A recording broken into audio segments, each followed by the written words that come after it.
이 시간에는 하나님의 말씀을 듣는 시간입니다. 이 시간에는 최근에 우리의 관심사가 되고 있는 이슈들을 뽑아서 신앙적으로 한번 생각해 보는 시간입니다.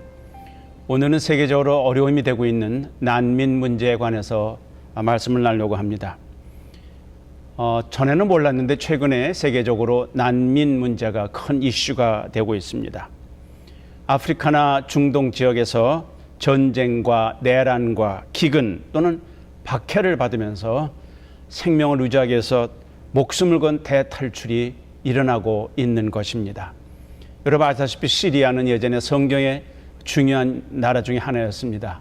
그렇지만 그 내란이 계속되면서 거의 전 국민의 반 정도가 나왔다고 합니다. 그리고 거기 남아있는 사람은 피난민처럼 산다고 했습니다.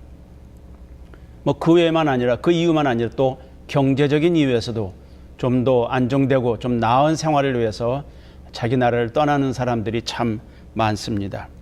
유럽연합 EU에서는 난민 정책이 나라마다 너무 차이가 나기 때문에 내부 갈등이 고조하고 있다고 하는 것입니다.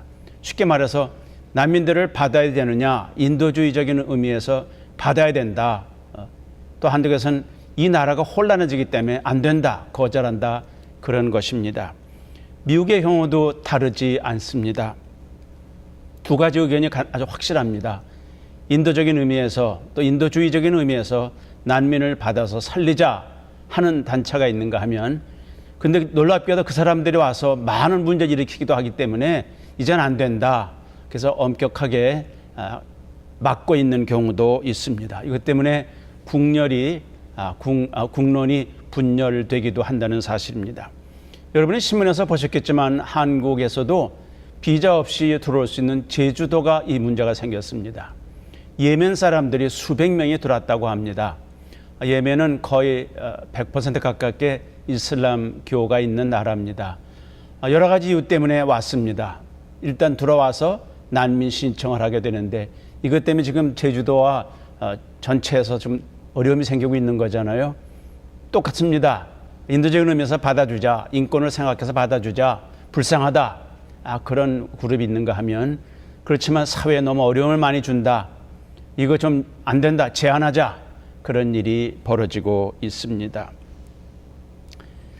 근데 이거 좀 조심스럽지만 폭증하는 난민들이 가는 곳곳마다 상당히 많은 범죄를 일으키고 있다는 것입니다. 인신매매도 있고 또 성폭력도 있고 또 사망사건이 납니다. 그리고 대부분 이렇게 난민을 오는 사람은 노인이나 애들보다는 젊은이들이 많다는 겁니다. 요즘에 일부에서는 난민들도 옛날하고 달라서 비행기 타고 온답니다. 그리고 스마트폰을 들고 돌아서 정보를 공유하면서 이렇게 들어오는 경우가 많다고 합니다. 그러니 의견이 분분할 수밖에 없지요. 작년도 2017년도 난민 관련 피난민 이런 것을 합해서 보니까 대략 전 세계적으로 6,850만 명. 그럼 서울 인구보다 더 많지요. 서울 인구가 아니군요. 대한민국 인구보다 더 많군요. 이런 많은 사람들이 세계에 지금 흩어져 있다는 것입니다. 이것이 앞으로 어떤 방향으로 흘러갈지 참 우리의 신중한 생각도 필요하고 관심사입니다. 이 난민 문제를 보면서 우리 모두는 이 땅에 나그네라는 생각을 했습니다. 맞습니다. 우리가 나그네입니다. 특히 예수 그리스도를 믿고 천국 백성이 된 사람은 이중으로 나그네입니다. 여기 지금 미국에 사는 사람들은 이민자입니다.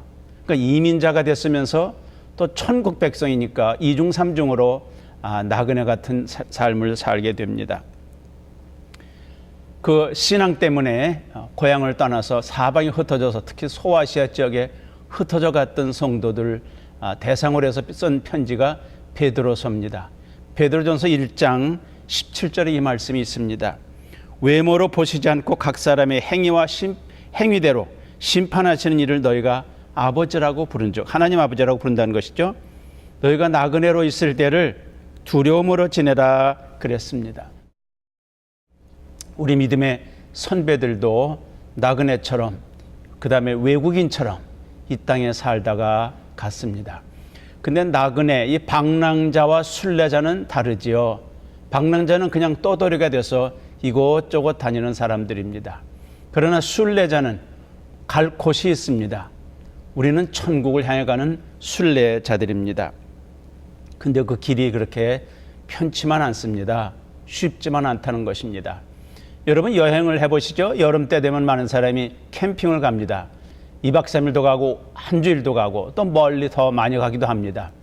근데 그렇게 가도 거기서 계속 있는 게 아니라 결국은 집으로 돌아와야 2달에 쭉 벗고 쉬게 됩니다.